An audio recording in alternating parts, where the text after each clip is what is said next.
हम लोग पढ़ रहे थे कि डिस्पैच का प्रोसीजर क्या होता है। ठीक है, तो जैसे ही हमारे पास कमर्शियल इनवॉइस आई थी, पैकिंग लिस्ट आई थी, ठीक है, वो हमने सीएचए को शेयर की थी। वही सारी है धीरज?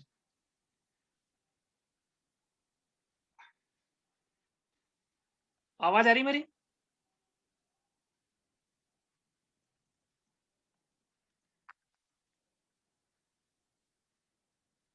यस, आ रही है सर। Okay okay good.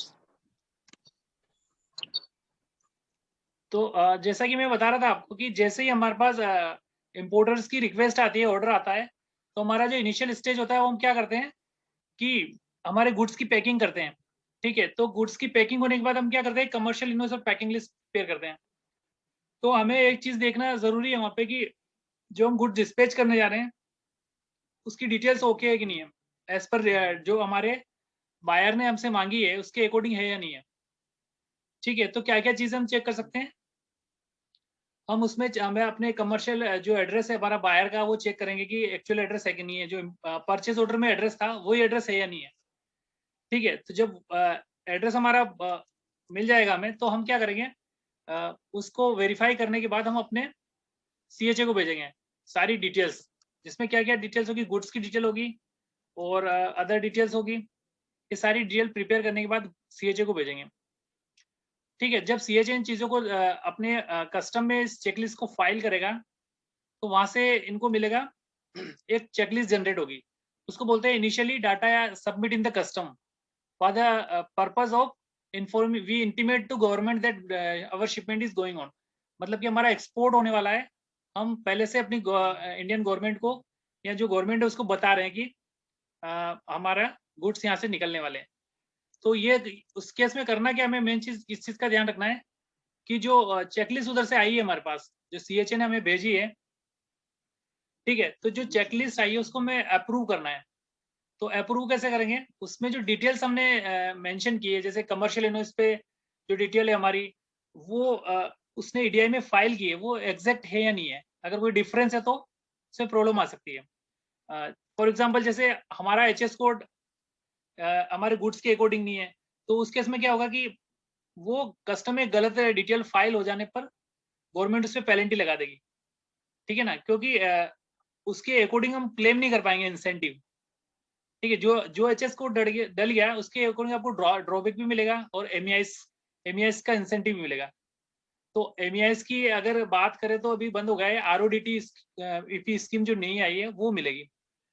ठीक है, इसके अलावा अगर बात करें जैसे हमारे गुड्स डिस्पैच हो जाते हैं, तो हमारी नेक्स्ट स्टेप रहती है कि जो डॉक्यूमेंट हमने प्रिपेयर किए थे, सेट ऑफ डॉक्यूमेंट, वो डॉक्यूमेंट आपके जैसे कमर्शियल इनवॉइस हो गया, पैकिंग लिस्ट हो गया, टैक्स इनवॉइस हो गया, और एक कस्टम फॉर्मेट का डॉक्यूमेंट होता है जिसे बोलते हैं अनेक्चर सी। ये सेट ऑफ डॉक्यूमेंट हमें प्रिपेयर करने हैं for the purpose of custom clearance. ठीक है, जब ये डॉक्यूमेंट हम प्रिपेयर करके सेट भेज देंगे कस्टम में, शिपमेंट की एग्जामिनेशन होगी। ओके, और वहां पे इंस्पेक्टर के द्वारा आपकी शिपमेंट को चेक किया जाएगा। राइट, जब शिपमेंट आपकी कंप्लीटली एग्जामिनेशन हो जाएगी उसकी, तो आपको मिलेगा लेट एक्सपोर्ट ऑर्डर। आपने सुना होगा लियो डेट, जो शिपिंग बिल के फर्स्ट ऊपर लिखा रहता है LEO LEO date, okay, let export date. तो वो वहां पे मिलेगी आपको। इसके अलावा अगर बात करें, जैसे ही शिपमेंट आपकी वहां से निकल जाती है, तो ये हैंड ओवर की जाती है शिपिंग लाइन को। ठीक है, अभी तक शिपमेंट कस्टडी में थी आपकी इसके कस्टम के, देन नाउ अब शिपमेंट आपकी जाएगी custody of the shipping line. ठीक है, तो ये जो प्रोसीजर होगा वहां पे आपको एक चीज देखना है, जैसे ही आपका कंटेनर शिपिंग लाइन को हैंड ओवर हो जाता है, ठीक है, तो होगा क्या, वहां पे आपकी जो शेड्यूल जो ट्रेन बनेगी आपकी, ठीक है, आपका जो माल होता है कंटेनर का वो ट्रेन के ऊपर लोड होता है। तो एक ट्रेन का भी एक कट ऑफ टाइम होता है।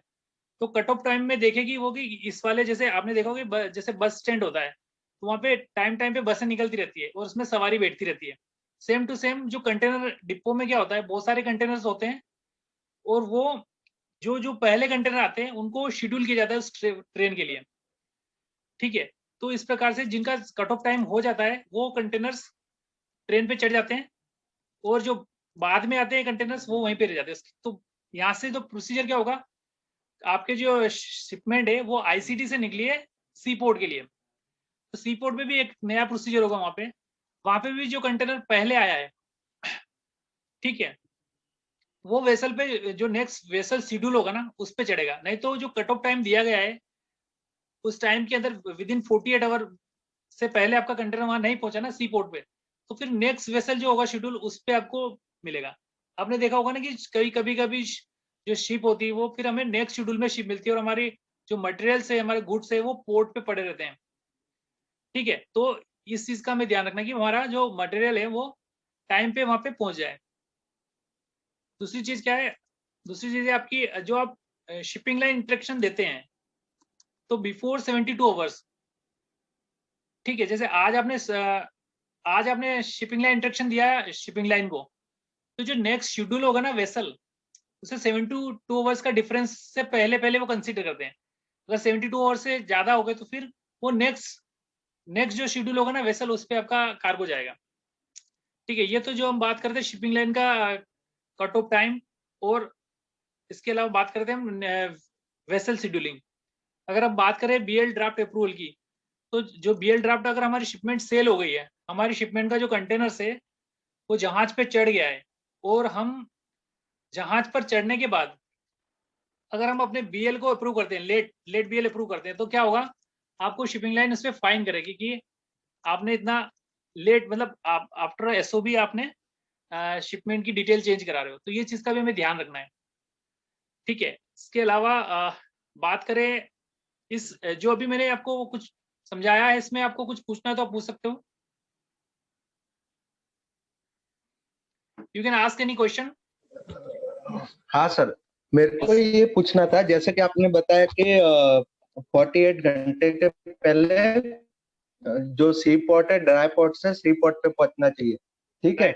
अभी जैसे कि कभी कभी हम लोग मिस कर दिया, जैसे कि ट्रेन डिले हो गई या कुछ भी शेड्यूल चेंज होता रहता है लाइन का भी, तो अभी वाया परमिशन भी जाते हैं, जैसे स्टफिंग में भी डिले हो गया, यहाँ से कंपनी से ही लेट आउट हुआ, तो वाया परमिशन के लिए क्या प्रोसीजर रहता है, मतलब उसमें देखो आप, किससे परमिशन लेनी पड़ती है और क्या उसका प्रोसेस कैसा रहता है? यस, उसका प्रोसीजर ये है कि शिपिंग लाइन से you can request to shipping line. अगर शिपिंग लाइन के पॉसिबिलिटी है तो वो आपकी हेल्प कर सकती है इस केस में।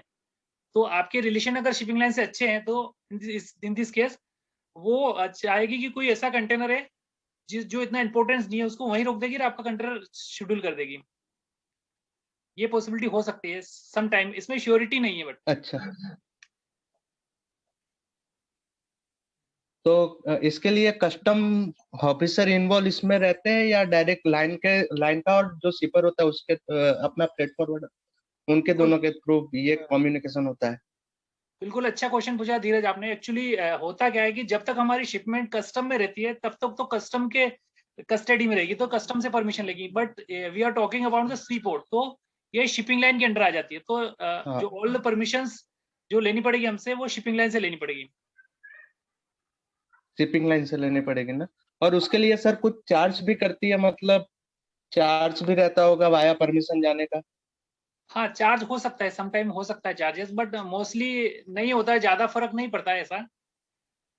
ठीक है, चार्ज मोस्टली ऐसा हुआ नहीं है हमारे साथ कभी, ऐसा जो प्रैक्टिकली ऐसा कभी हुआ नहीं कि चार्ज लिया हो, और मोस्टली हम लोग जाने देते कि ज्यादा फर्क से पड़ता नहीं है।